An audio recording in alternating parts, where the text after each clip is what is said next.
Syederlun datangnya tamu dari luar negeri diduga para pengungsi Rohingya yang muncul di pesisir pantai kawasan desa Matangpasi, Pedada Biren pada Senin 16 Oktober 2023 membuat warga setempat terkejut. Mereka terkejut karena melihat ada orang jalan kaki di pinggir pantai ke rumah warga. PJ Bupati Biren Aulia Sofian PhD bersama Kapolres Biren dan tim lainnya meminta beberapa pengungsi segera dipisahkan antara laki-laki dan perempuan, kemudian meminta siapa yang bisa berbahasa Inggris untuk ditanyai.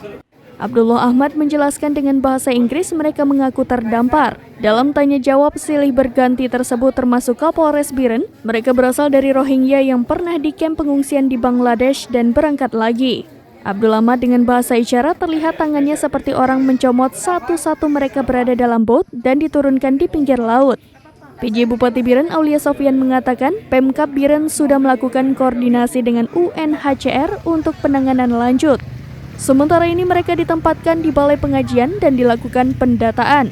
Dalam pertemuan tersebut para pengungsi sudah mengantongi kartu UNHCR dan diperlihatkan semuanya.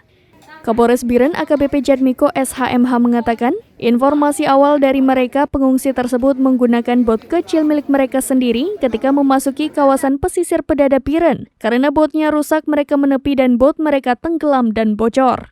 Walaupun demikian, jajaran Polres Biren tetap melakukan penyelidikan tentang kejelasan dan kronologis mereka turun di kawasan pesisir Pedada.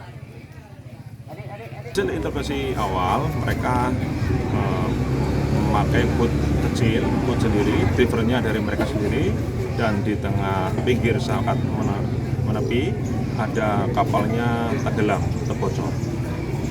Namun kita tetap melakukan penyidikan yang kejelasan yang mana orang yang mengantar tersebut.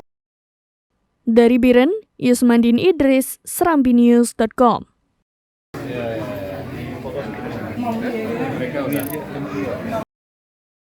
Download Tribun X sekarang, menghadirkan lokal menjadi Indonesia.